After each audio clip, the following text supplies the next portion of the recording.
I'm delighted to welcome you this evening and glad to introduce Laurence Bergreen, who will be speaking on his highly acclaimed new biography of Christopher Columbus. Larry is well known to many of us, not only through his writings, but also his involvement as a member of the board of the Society Library, for which we are particularly grateful. He is also a discerning user of our wonderful collection and facilities. Mr. Bergreen is an accomplished biographer and historian who has made his mark on the literature of exploration as vividly as many of his subjects have on the globe. In fact, his thorough research has taken him around the world to study the original source materials of his well-traveled subjects.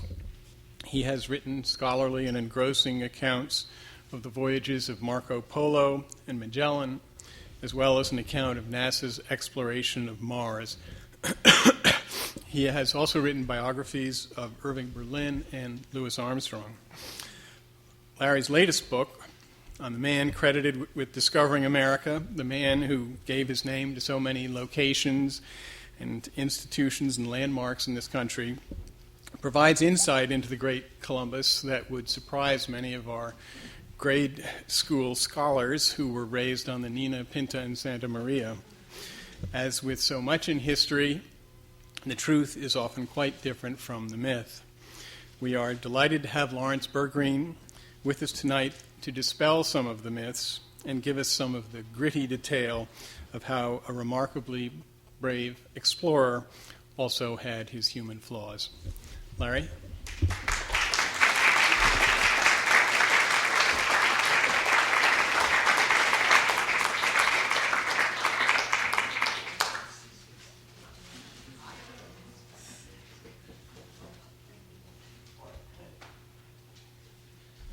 Much. Thank you, Charlie, for that beautiful introduction, and thanks everybody for coming tonight. I'm very glad to see you here and so many friendly faces. It's really terrific, and even my mother's here, so I'm very pleased and proud about that. And I think I've been coming here actually to the Society Library ever since I was about 18.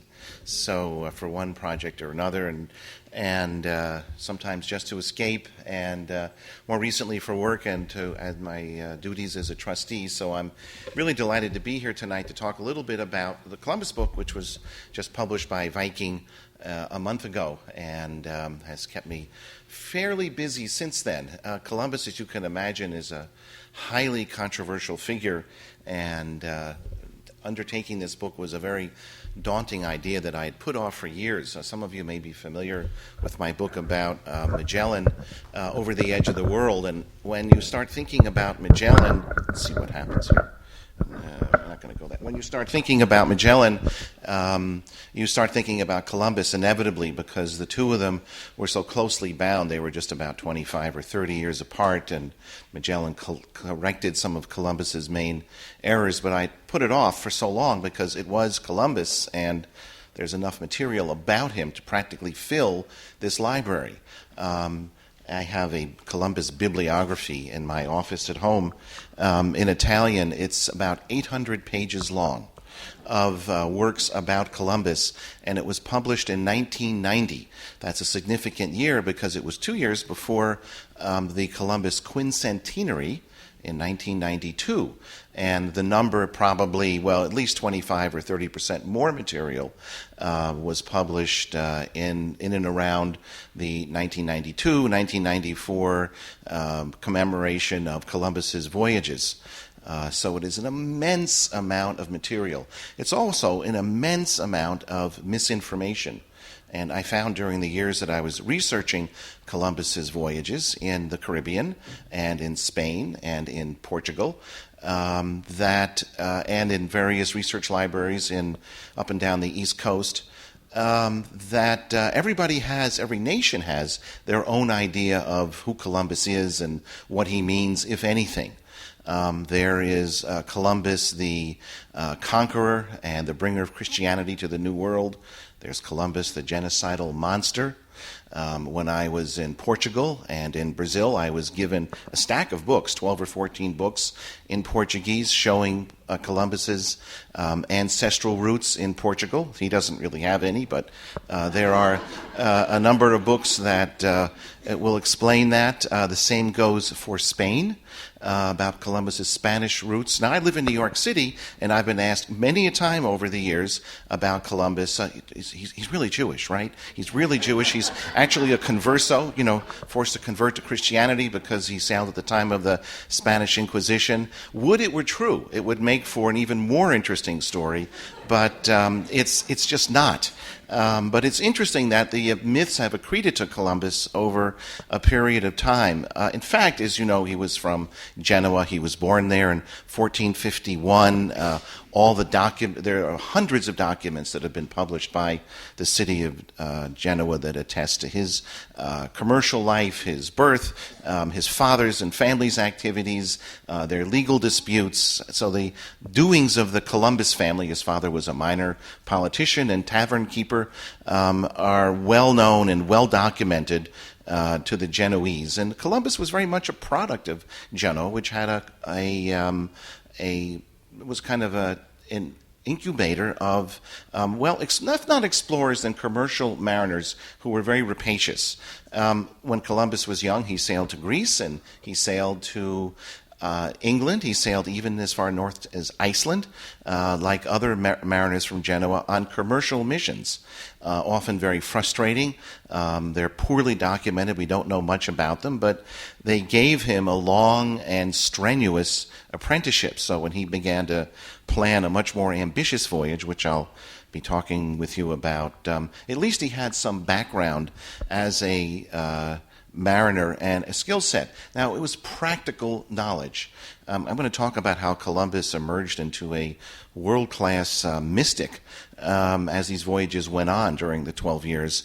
But his knowledge of practical navigation was peerless, and I think that perhaps the proof of the pudding is the fact that he almost never lost a man on the water with any of these voyages. On land was a different matter. He was singularly inept as a commander, although he was often forced to be a leader of the Spanish colony in the New World and the Dominican Republic for years on end. And the sort of dark side of Columbus, the nefarious Columbus, the one that we have come to loathe in some ways, that emerged when he was on land. It can only be said in his favor that nobody else from Spain for whom he sailed had a better idea of how to do it and could do it any differently than Columbus did. I'm going to show you some pictures, and then at the end, if you have any comments or questions, I have a feeling they may be perhaps at least as interesting, maybe more interesting than my remarks, so I'd love to hear them. Columbus is a many-sided figure and always a source of a lot of opinions. One of the things I hope that you'll take away is the sense that he was always considered controversial right from the beginning, and always had his enemies, and there was rarely a time in most countries, France being a notable exception, where Columbus was ever revered or lionized or idolized in any way, probably because France didn't have any direct experience with him. And just before I begin, I've been asked a number of times, how did I research a book like this, given all this source material? And a lot of it was separating out what's the genuine material about Columbus from the masses of superfluous or bogus or highly speculative material. And I essentially relied on, like many other biographers, primary sources. And in Columbus's case, they're abundant. Those of you who are familiar with my Magellan book, Over the Edge of the World, realize there's not much Magellan in it. We have almost nothing in his own words about what Magellan was like or seeing things through his own eyes. And with Columbus, it's very different. He was a torrent. He poured forth a torrent of words in his diaries, in his logs. Some of them were lost, but they were transcribed before they were lost. Some of them have been preserved. He brought along his teenage son, Ferdinand, on the fourth voyage, which I'll tell you about, which was an idyll that turned into a nightmare. Ferdinand wrote very movingly about that voyage and what it was like to be stranded with his father, the admiral of the ocean sea. And he later wrote the first biography of Columbus, which all later biographers, whether they admit it or not, lean on because Ferdinand was closest to the source. There were also people who participated in the voyages who had very caustic things to say about Columbus, often at great length, particularly Bartolomé de las Casas. If some of you have been reading the book, you're familiar with him. He was a sailor turned monk who lived to 90, served in the New World for decades after Columbus died, and tried to undo the harm that he felt that Columbus did not only to the Indians there, and I'm going to call the Taino the Indians for shorthand, the Taino people, but also to the reputation of Christianity, because Las Casas felt that Columbus was sort of the worst advertisement for Christianity he could imagine, with his cruelty, his unintentional violence, sometimes intentional, his callousness, and the message that he brought, which was the opposite of the way that Las Casas and a number of other people wished it were. So the meaning of Columbus's voyages have long been contested, and they probably always will be. Fortunately, we're lucky to really see what happened almost day by day or week by week on these voyages, and what it was like to sail with Columbus. And just one thought I wanted to start out with before we get into all the difficulties and complications. And I came away with a sense of this book of what a very complicated person he was, almost Shakespearean in the contradictions that one can find in him. There were moments of great compassion, visionary insight, meticulousness, brilliant navigating, combined with unbelievably brutal insensitivity, visions that seemed to come out of nowhere that were just, they sounded delirious, if not psychotic. I'll talk about how he thought he was sailing uphill and discovered the entrance to Jerusalem. In addition to the complexity of his own personality, I want to talk about his personal courage and the difficulty of the task that he set himself. There were rumors of a shortcut to Asia. After all, he was going to Asia. There was no sense of a new world. He wasn't trying to discover any new world. He was just trying to get to an even older world, the one that Marco Polo had written about in his voyages. And he was the first one to do this. Other people had left on voyages looking for something out there in the Atlantic Ocean. Nobody returned until Columbus's first voyage. There were rumors about all sorts of voyages, and there were rumors that other people had gotten to the New World before Columbus, the Vikings, the Chinese, or somebody else, but they didn't leave. They left little or no trace of their voyages. They didn't change anything. Columbus, for better and worse, happened to stand at a fulcrum of history, and his voyages changed everything. After his voyages, the Old World and the New World were never separate. And history, economy, natural history, flora and fauna all kept flowing back and forth as a direct result of his voyages up until the present. In fact, you could make an argument that we live more now than ever before with the effects of his voyages. So Columbus had an impact, I think, that really would have astounded him, because he was going essentially for greed and glory. He wanted to get rich. He wanted gold. Ferdinand and Isabella, the king and queen of Spain, wanted gold, and that's why they sent him. And because he was also very devout, he wanted to convert as many of the people as he found to Christianity as a kind of good works. That was his sense of idealism. And but he could never decide whether they ought to be converted to Christianity or become slaves. And he actually writes about how he can't decide. At first, he thinks, what ideal converts they would make. And the second thought, they really should be slaves, because they would be so adept and so strong and so effective. So Columbus is not a simple person. In some ways, he epitomizes all the contradictory impulses of his era, of the Renaissance and the Age of Discovery, but he also has his own unique spin on it. And anyway, the first voyage, which is where we'll start quickly, was the shortest for my money, the least eventful. I mean, he did prove that his idea of sailing to somewhere across the ocean worked, although he was utterly mistaken about what he had done and where he had gone. But each voyage becomes wilder and wilder as he veers more and more out of control, and as the enterprise that he started becomes larger than anyone, including Ferdinand and Isabella back in Spain, ever imagined. So I'm going to see how this slide projector works. And this is in the Metropolitan Museum of Art. It's a portrait. We think of Columbus, if not Columbus, someone like Columbus. There are actually little or no portraits, probably none of him from life. So the best we can do is rely on representations, often heroic or idolized. But here he is as a prosperous merchant of Genoa. Now, in real life, Columbus probably had red hair as a young man. He was probably tall. He probably had blue eyes and very fair skin. None of these traits are apparent in this picture. Nonetheless, it's often said to be Columbus. And Ferdinand and Isabella, who were looking for, as you could imagine, money to finance their kingdom. As you know, this was an arranged marriage. It was hardly a romantic match. Ferdinand had numerous affairs the entire time he was with Isabella. She was actually the leading partner of the marriage. They were unifying their two kingdoms to make a unified Spain under Castile and Isabella. And after she died, and she died a little before Ferdinand, he promptly married a 17-year-old who became his next queen. So sentimental they were not.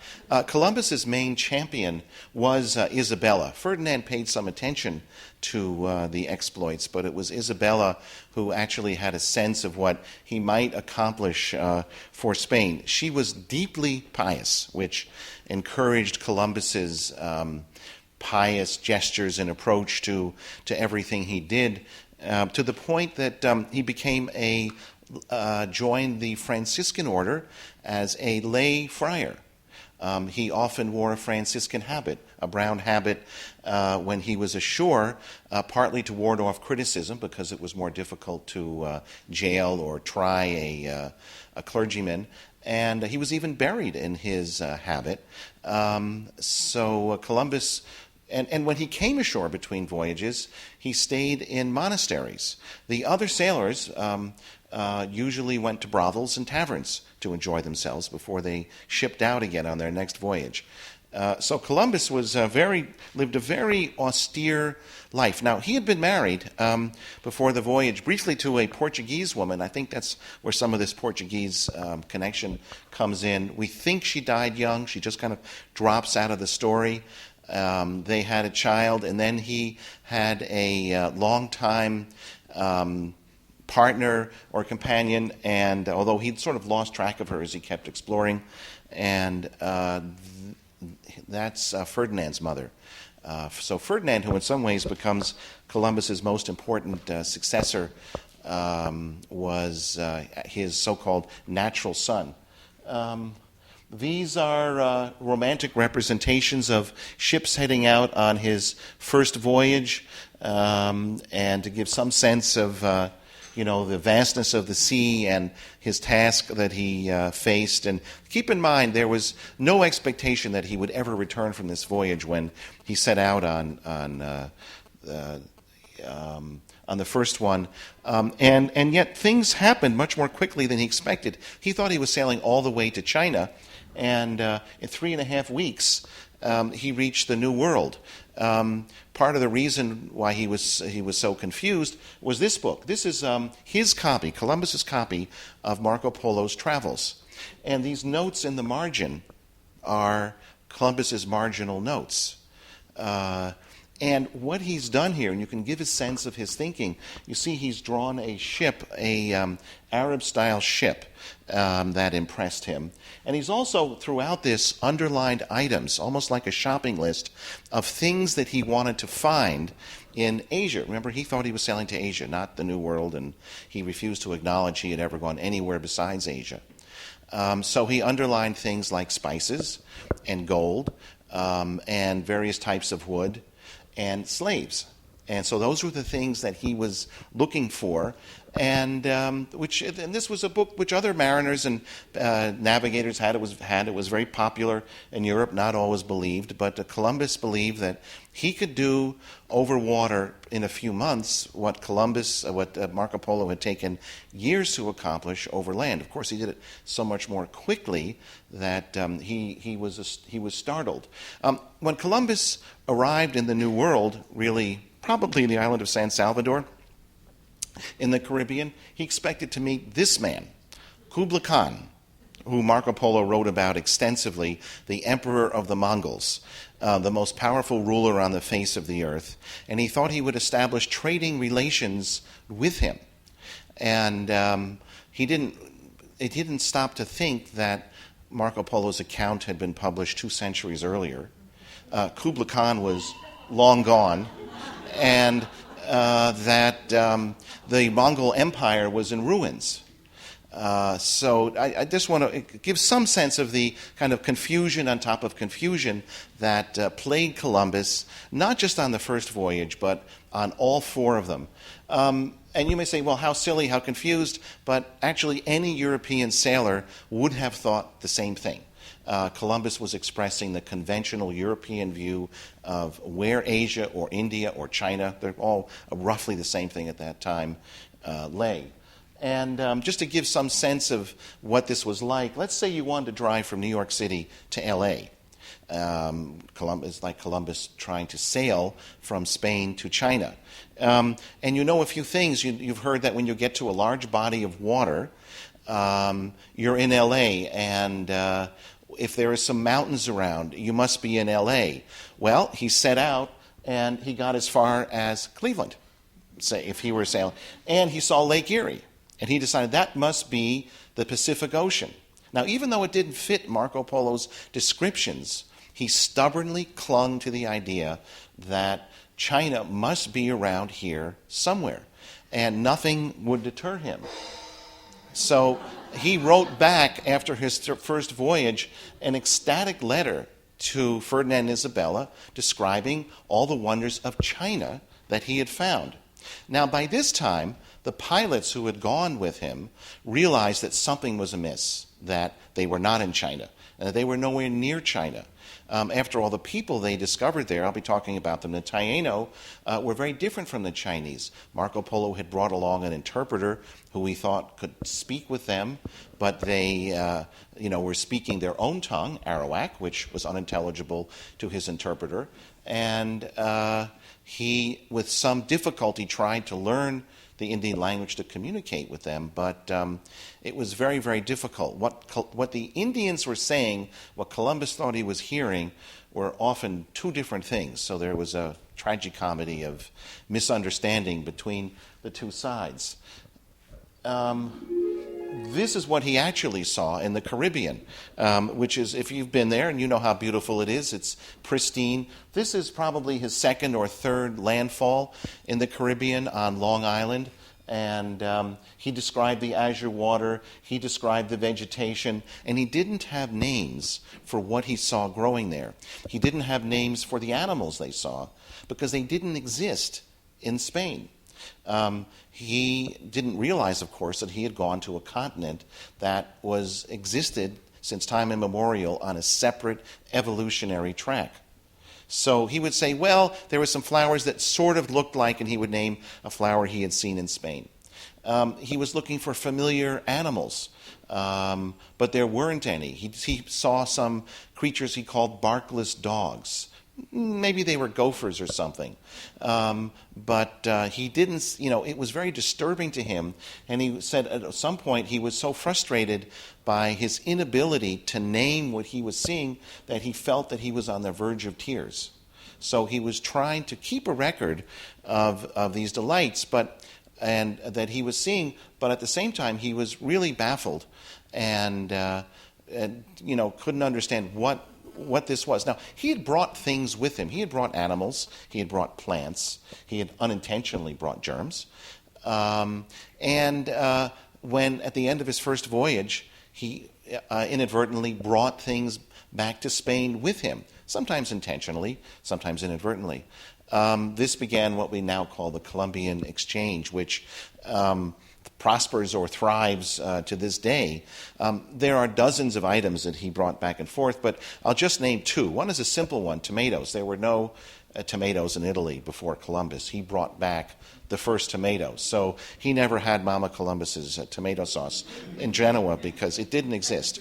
And he brought with him, among many other things, horses, partly as beasts of burden and partly to scare any aggressive people that he might meet. And you would say, oh, that's interesting that he brought horses. Horses changed the history of the New World. Eventually, the Indians took them over. They reproduced.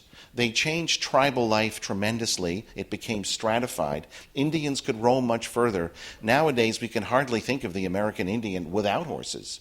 But before Columbus, there were none. They lived a much simpler life that was much more unidimensional, much more subsistence-level farming. Once they had horses, they could make war and become much more powerful. So without realizing it, Columbus's this one thing alone completely changed Indian life gradually over centuries, after his lifetime. What would Columbus's reaction have been? He would have shrugged his shoulders because he had tunnel vision. He was looking for gold, which he only found a little bit of, not much. He was looking for King Solomon's gold mines, which he had read about in Marco Polo or in the Bible. He sometimes conflated the two in his mind. Since he didn't find them, that much gold, he wasn't as interested. And he was looking for Mongols or Chinese. So the Indians were of lesser interest to him. On his third voyage, he encountered the Maya. And you would say, well, how fascinating, the Maya. To Columbus, this was just a distraction. He had little or no interest in any of the indigenous peoples of South America or Central America. They were nuisances. At best, he felt that they were guides who could take him to Kublai Khan, who, of course, was long gone. Let's keep going. This is a view of some of the Caribbean islands from the air, and they give a sense of the spectacular colors that Columbus and his men saw there, the azure seas and the golden sands. And it was beautiful then, and it's beautiful now. Attempts have been made to retrace Columbus's route around the Caribbean because he visited dozens, maybe hundreds of islands. But over 500 years, the topography has changed because of the tides and storms. And also, Columbus didn't actually keep a very accurate record of his track because he didn't want people copying him. They did anyway, but he felt that if he found a huge trove of gold, he didn't want some competitor from Genoa or Spain or anywhere else getting there when he wasn't around. So he deliberately obfuscated some of his landfalls. So trying to retrace Columbus's route was a very tricky prospect at best. It was done most prominently by Samuel Eliot Morison in the book Admiral of the Ocean Sea, which was published in 1942. Some of you maybe are familiar with this tome, and his premise was to try and do that, but it was often a frustrating experiment.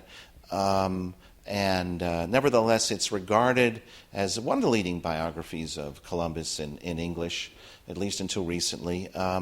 Another book, which I found actually more interesting about Columbus, which came as a surprise, was a massive 3-volume biography of him by Washington Irving, published in 1928, on which Morison relied rather heavily. And Irving didn't attempt to retrace his route. He's better known for Legend of Sleepy Hollow, but he wrote this book towards the end of his life. It went through 140 editions very quickly, and it was by far his most popular work in his lifetime. And Columbus in Washington Irving for Columbus took records in Spain. He was a minister to Spain, went to the Archive of the Indies, which is a place where I did some research in Seville, and maybe some of you have visited there, and had them translated into English. And it was a similar method to the one I used, trying to recreate the voyages from the ground up, working from those primary sources, which he did. So in some ways, perhaps Irving is a more accurate, gives an accurate idea of what they were like. And you might think he would write about Columbus in rapturous terms because it was 1828 and a more naive time, but not a bit of it. He was very aware of the cruelty that Columbus had sparked. Okay, the first voyage, there's a very simple map. There are much better maps in the book about it, but I wanted to give you a sense. This was a map that Columbus brought along a map maker, which became a sore point with him. His name was Juan de la Cosa. And he realized not only were they not near China, but even more alarming to Columbus, this big landmass they were exploring, Cuba, was in fact an island. And the Indians who lived on Cuba said the same thing, that if Columbus went far enough west, they would see that it was, he and his men would see that it was an island. And you would say, well, so what? But to Columbus, this meant that his entire view of the shape of the world was wrong, because he insisted that Cuba was actually a promontory of China and a peninsula, and that he had reached it. If it was only a big island and there was more ocean beyond it, what lay even further west? Then he was confused. Now, neither Columbus nor anyone else in Europe at that time knew about the Pacific Ocean. This was not until Balboa came along some years later and first glimpsed it, and then Magellan traversed it in 1520, that the full extent of the Pacific was appreciated. It's the largest body of water on the planet. And it covers 9,000 miles. So Columbus's idea of the size of the Earth, the circumference of the Earth, was about 9,000 or 10,000 miles smaller than it actually is. That's part of the reason why he thought he was so close to China. If he knew how big it actually was, he might not have set out on this voyage, because it would have seemed too daunting. And even if he had, through some magic, managed to reach China, things might not have gone that well. A generation or two later, a cousin of his did sail all the way to China once the size of the Earth and shape of the Earth was better understood. This was not a voyage that was destined to change the course of history. He was taken into captivity by the Chinese, held for a time, and then released and sent back to Spain. It was a very ignominious end to a very ambitious voyage. If that had been Columbus's fate, we never would have heard of him, or he just would have been a footnote.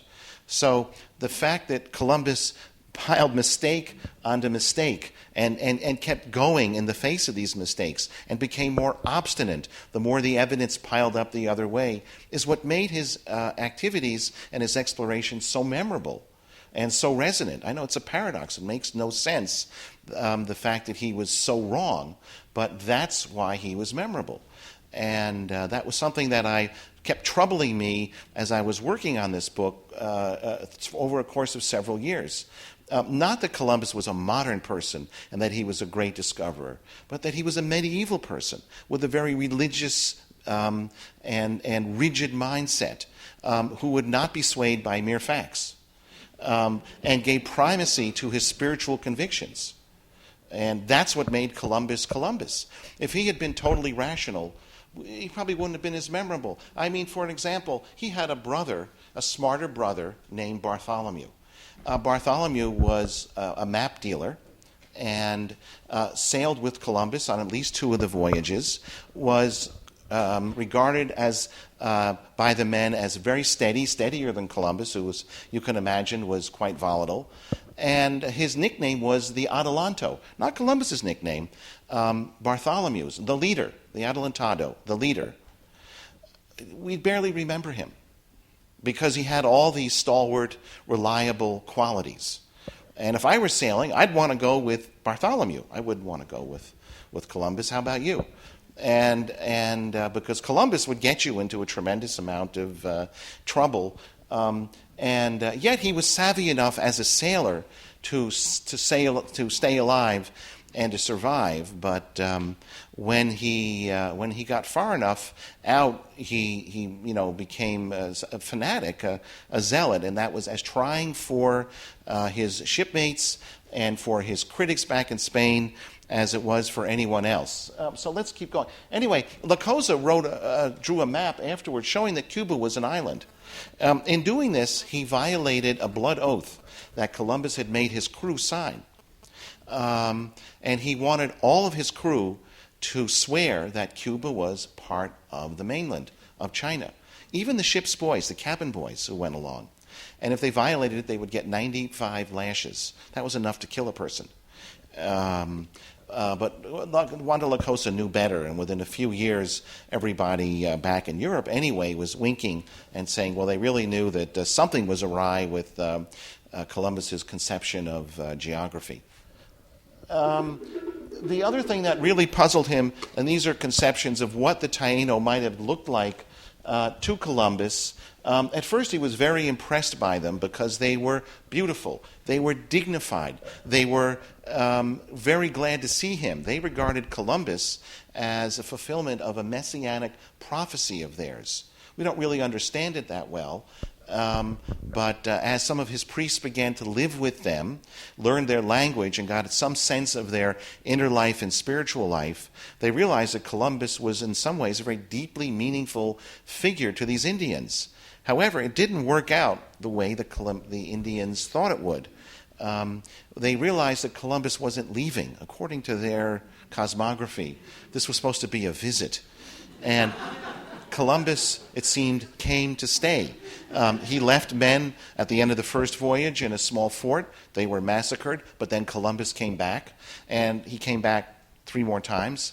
And each time he did, he left more and more people, especially in the Dominican Republic, in what's now Santo Domingo, as the germ of a new colony, which grew and grew and grew. Santo Domingo is the oldest European city in the New World, founded in 1502. And if you go there today, you will see that it looks like a piece of Spain, of Renaissance Spain, which has somehow been magically transported to the Caribbean. And it's really a remarkable sense of displacement, if you will. And so the Taino gradually withdrew from Columbus, but they didn't become warlike, as you might think. He was afraid that they were going to slaughter him, but in fact, they weren't really aggressive.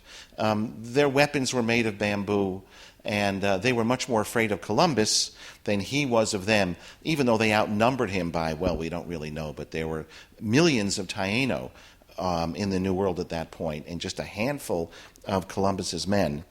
But they were concerned that Columbus was occupying their sacred lands, confiscating them, taking them away. They wanted him to leave. Furthermore, Columbus's men were very quickly pairing off with the Taino, the Indian women, and having children with them. They considered them big prizes and to have, and some of them were coming on subsequent voyages to the New World for just that reason.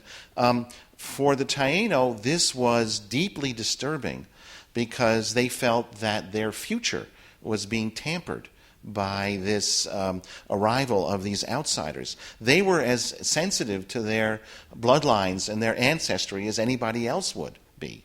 And now with this new development, they felt their land and their people, their future, were all being taken away from them. After a while, their reaction was not to try and kill all the Spaniards, but to kill themselves. They began jumping off of cliffs, because there are steep cliffs in the Dominican Republic.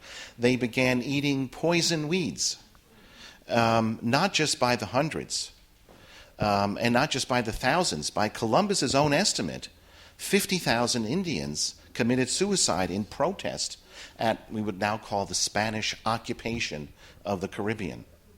Other people who were there at the same time mentioned the same number. And it was an event such as this which outraged Las Casas and others, and who saw it as their role to bear witness to this deed. Now, when Columbus set forth from Spain with the blessing of Ferdinand and Isabella, he had no idea that he would trigger a reaction like this. Ferdinand and Isabella had specifically warned him to treat the Indians or any people he found in the New World in a kindly fashion, not to be cruel to them. We have it in writing. Of course, he violated that order, but even worse than that, he triggered a reaction which was appalling. When he was aware of it, his own response to it was a bewildered shrug of the shoulders. He didn't understand why, he didn't want to know why, and he didn't know what to make of it. And the other Spaniards who went with him were not enlightened ethnographers or anthropologists. They were in search of gold, or they were in search of thrills, and they really didn't much care. They were sort of proto-pirates, if you will. Nevertheless, these voyages then began to alter the complexion of Indian life in the New World for all time. Today, the Taino are virtually extinct. There may be a few around, and there's been an effort, especially in New York, to revive Taino culture and to gain an enhanced appreciation of what it was, but there are really no Taino around to celebrate it or embody it. A couple of things that have survived to this day are Taino musical instruments like drums, which Columbus's men heard throughout the forests, and a game very similar to baseball. This was the first time Europeans had seen anything like it. But the center of Taino life, it seemed, besides their religious observances, was a large playing field with, and this was again new to the Europeans, a rubber ball. There was no rubber in Europe at that time. Balls were made of wood or something similar to that. So this rubber bouncing ball which they played, and this game was central to the Indian idea of hierarchy and social status. The people who did well at it were the Indian version of celebrities. It was a great honor. And so Columbus's men witnessed these games in what was known as a bati, and where they left a detailed description of what it was like. And of course the rubber fascinated them as well. So bit by bit they did gain some appreciation of this Taino culture, even as they were snuffing it out. La Isabela was one of the first, if not the first, settlement. It was on the Dominican Republic on the northern shore of the island of Hispaniola. And it's a park. This is a map from that era, a picture of Cuba. I want to get to more pictures of Isabela to show you. This is what's left of it today. Not too many people go there. It was semi-abandoned when I got there in 2009. This was a cemetery of some of the Spanish soldiers who had populated it for a time until illness claimed them. And this was an idea of what the Europeans were afraid of. I talked about Indians committing suicide. What the Europeans were thinking were that the Indians were fierce cannibals. This was a very popular engraving. Actually, there were a series of hundreds of them by Theodore de Bry circulating around Europe, showing Indians greedily devouring human body parts. Here you can see them roasting on a fire, and this spread a frisson of horror throughout Europe. And there were some cannibals around, but the Taino with whom Columbus lived were as afraid of them, perhaps more afraid of them, than the Spanish. The Columbian Exchange. You've been to Papaya King, right? Well, I snapped this picture there. The pineapple was another item that Columbus discovered there, and was a great novelty. By the third voyage, you can see he went much further south. And he felt that he was getting close to both paradise and King Solomon's gold mine. So this was the best of both worlds. Off the coast of Venezuela and the Paria Peninsula, he thought he was sailing uphill. Now you can say, how could this master mariner imagine that? And he was becoming more and more delusional as the voyages were going on, even though this was only about 6 years after the first one. And he felt that if he sailed far enough uphill, he would reach the entrance to paradise. and he felt he knew where it was, but he didn't actually want to go there because it wasn't part of his mission. So he didn't actually go there. He had by the time of the third voyage, it was clear that Columbus, although he was exploring lands that were unknown to Europeans, going down the coast of Central America, some of his men went as far south as the northern coast of Brazil, that he had no idea where he was, and he kept expecting the Chinese to appear at any time, and that the Indians that he found would somehow take him to the Chinese, and that he would finally encounter the people who he was looking for, but of course never found. By the time of the fourth voyage, Columbus was broken in body and spirit. This is a representation of his son Ferdinand in his later years, one of the few, maybe the only one that is around. And Columbus had been replaced. He had made himself so unpopular in Spain, his rivals were ready to pounce. Ferdinand and Isabella had lost interest. There were so many copycat voyages that were going out and getting a jump on him that he had in effect been fired. There was a tribunal. He was tried for various crimes, basically corruption, because he was a very poor administrator and he was guilty of most of these crimes. He was not really tried for cruelty toward the Indians. And this is a little bit like trying Al Capone for income tax evasion instead of for murder. And so it was sort of an analogy to Columbus. And he eventually escaped imprisonment and escaped with his life, but he was not able to get a royal commission to go back to the New World, so he funded it himself. It was a smaller voyage, and that's the one he took along his son. And when he went back to the island he discovered, to Hispaniola, the new ruler, his replacement, wouldn't let him in. Nicolas de Ovando expelled him. And so Columbus instead went to Jamaica, not far away, but he was washed up in dry harbor there in a bad storm. Then he sent for help to Spain or to the Spanish colony in the New World, and no help came, because Nicolas de Ovando didn't want to rescue him. And the Spanish, who were very callous, had lost interest in him. And then Columbus kept going, waiting and waiting. He was crippled with arthritis. He was almost blind. His retinas had been scorched by the sun from years of staring at the sea. And he felt the Indians on the island of Jamaica, who had been helping him and his men survive, were getting tired of him too, and were going to attack him. And he thought that he would perish right there on the beach in Jamaica. He managed to pull one last rabbit out of the hat. This is a lunar eclipse, when the moon turns red. He saw in his pilot guides that he kept with him that a lunar eclipse was coming on February 29th of 1503. And it was a leap year that year. And he hoped that guide was right. He gathered the Indians together and told them they had been very wicked. And the great spirit in the sky was going to show them how wicked they had been and was going to punish them by turning the moon blood red. And of course, they all scoffed. Now, as you know, a lunar eclipse occurs when the sun and the moon and the earth all line up.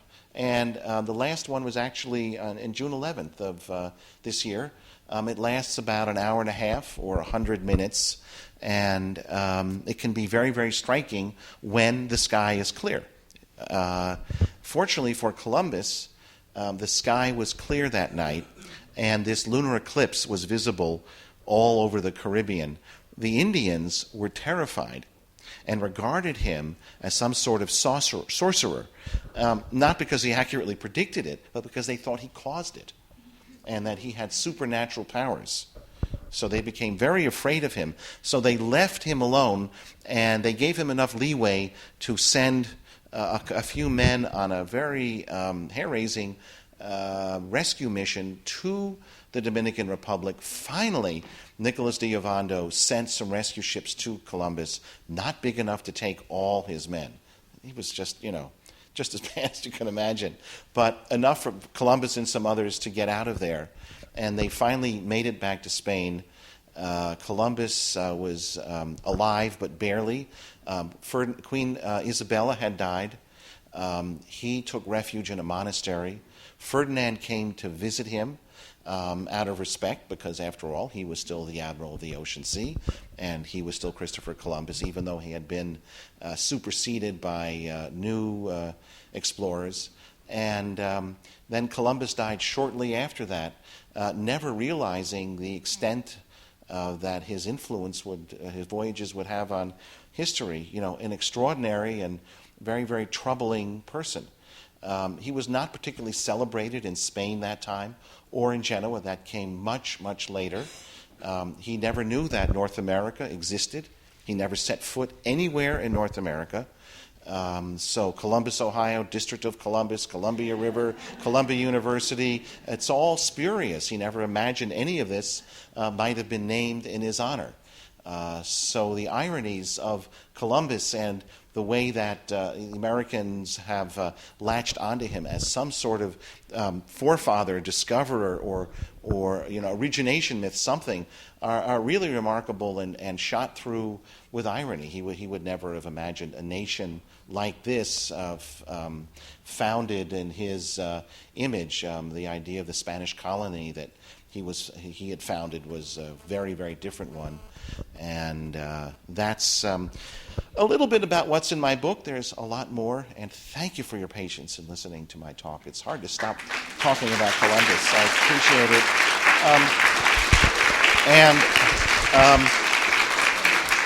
Provocative questions, please.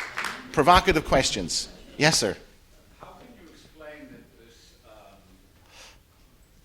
elderly sailor, he was, by your account, quite old at the time, in his 40s? 40s, yes. Old for sailor, yes. Old for sailor, without a distinguished resume, not only gets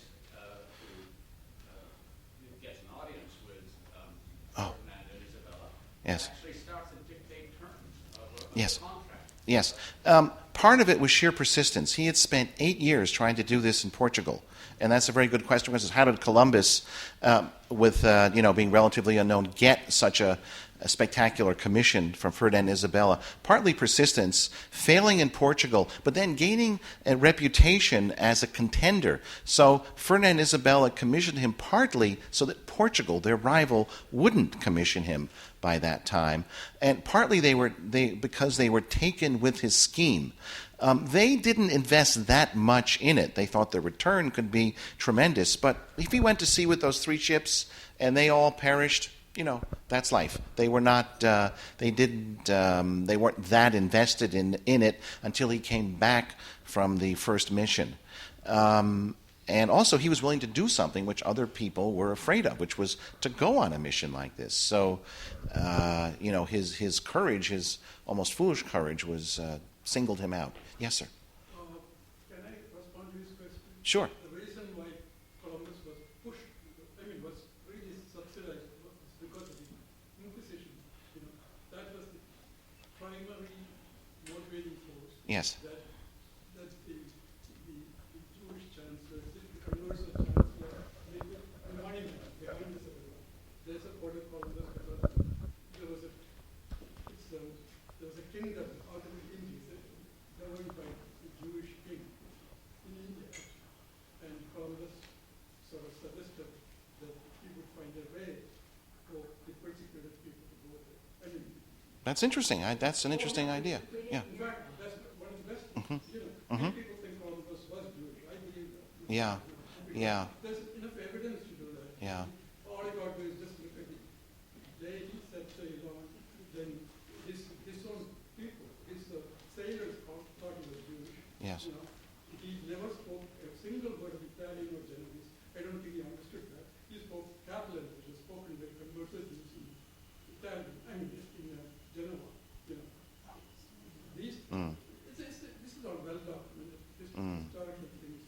I just Well, you see, there are many different Columbuses, and in fact, he did write in Spanish, and well, for you. Anyway, okay, any other questions? More controversial the better. Yes, ma'am.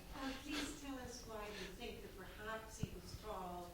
Oh, some descriptions from that era portray him that way. They may have been romanticized, but and also tradition alleges that he had red hair. Yes, sir.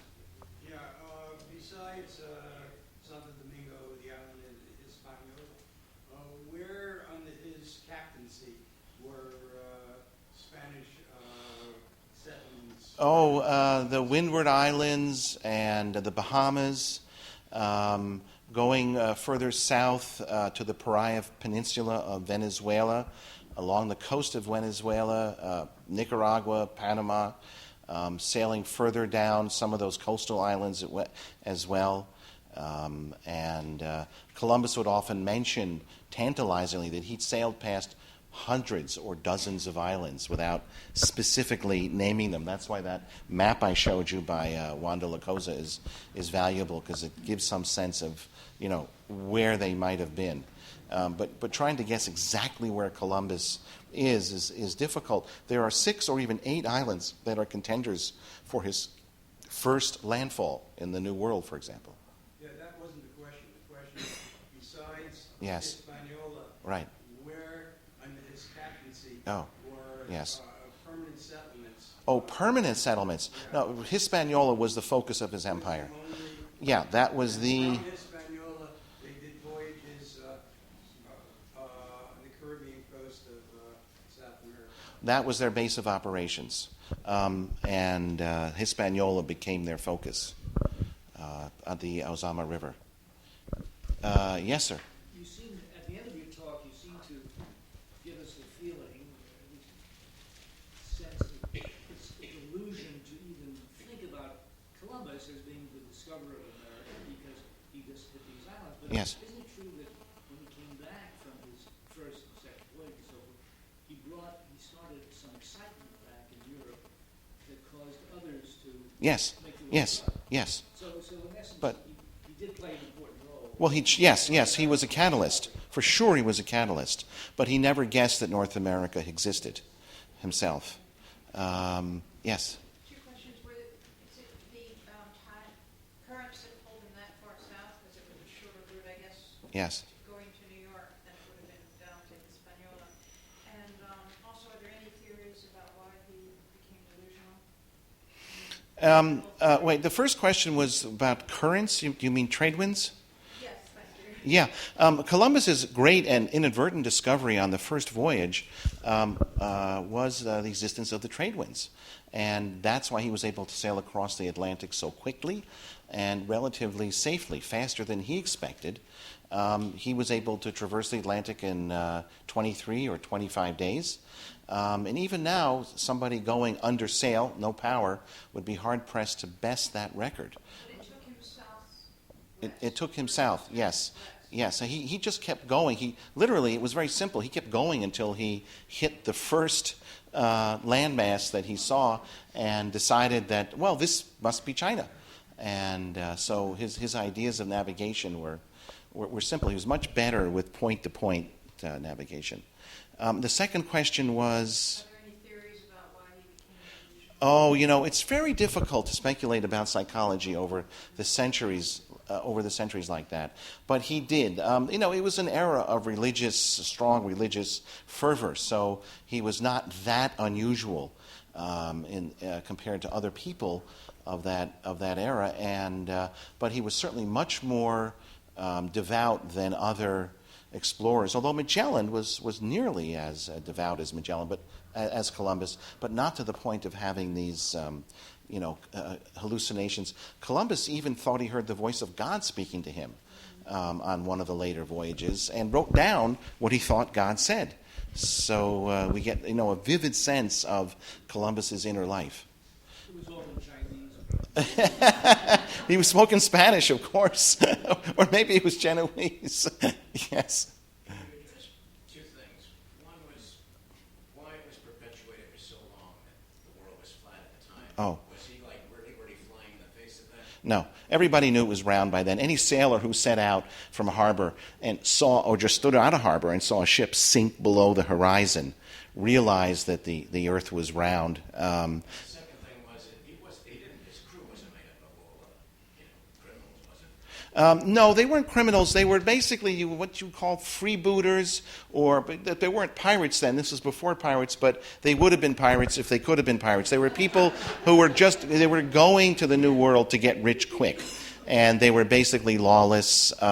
They were mostly Spanish. Magellan actually had a more difficult time rounding up a crew, and he did have a lot of criminals who came right out of jail into his ships. His crew was volunteers then? Yes, they were volunteers. Some of them were professional seamen, but their idea of professional and ours would be drastically different.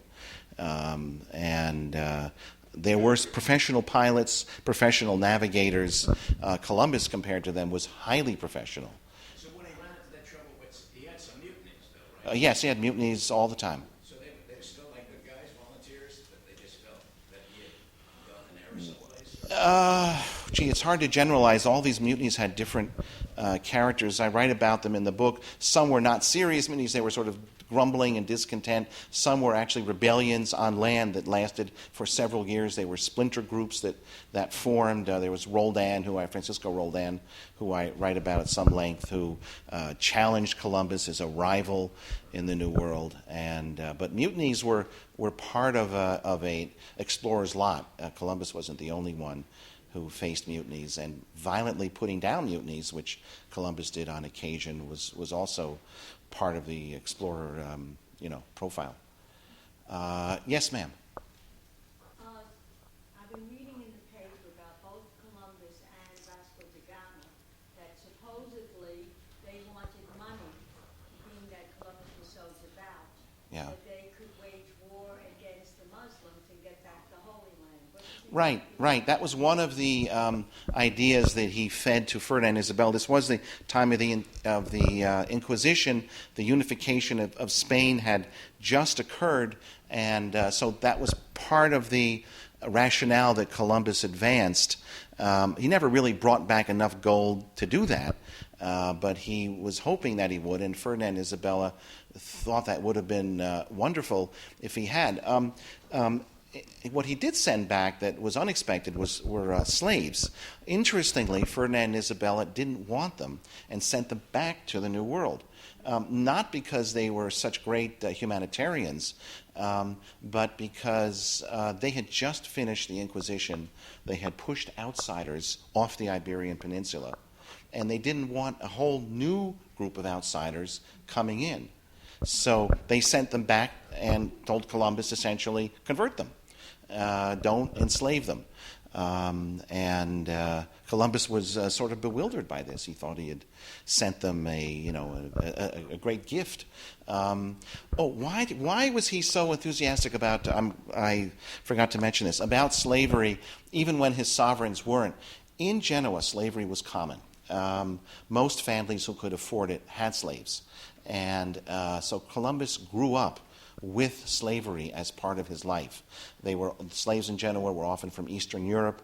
The women were often concubines, and men often had several or separate households right in Genoa. So for Columbus, the idea of slavery, maybe we'd think of it more like indentured servitude, wasn't that unusual. In fact, it was something that he grew up with. Any other? Yes, ma'am. What are the origins of our mythology around how great he was and why everything is named after him? Where does that begin? Oh, boy, it begins, it's interesting. It begins in France, actually. They were the first nation to actually portray Columbus in heroic, larger-than-life figures and to echo some of Columbus's own sense of destiny, that he was destined by God to do this. That's what he thought he heard God telling him to do.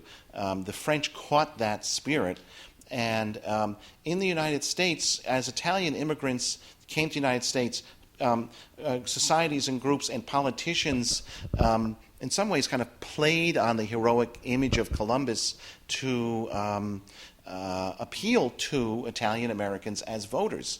Columbus Day became a federal holiday in this country in 1937.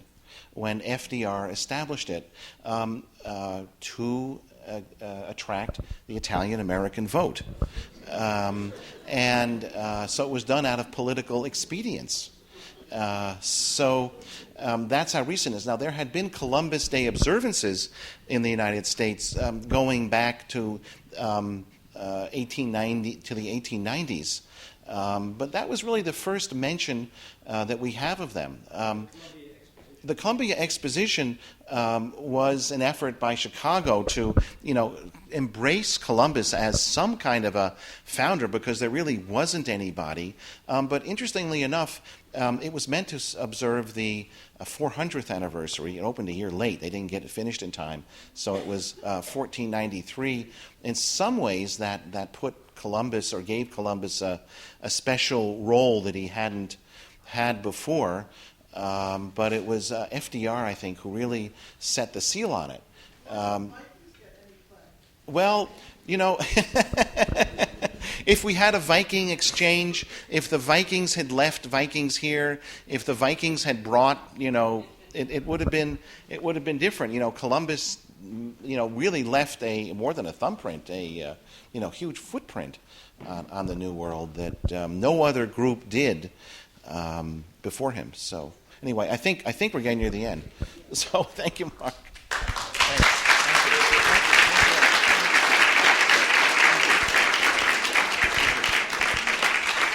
I'd like to thank you all for coming and encourage you to pick up a copy of the book. It's for sale outside. Our friends from the Corner Bookstore are here, and Larry will be here at the front of the members' room, so just line up around the back wall, and he'll be happy to sign your copy. Thanks for coming.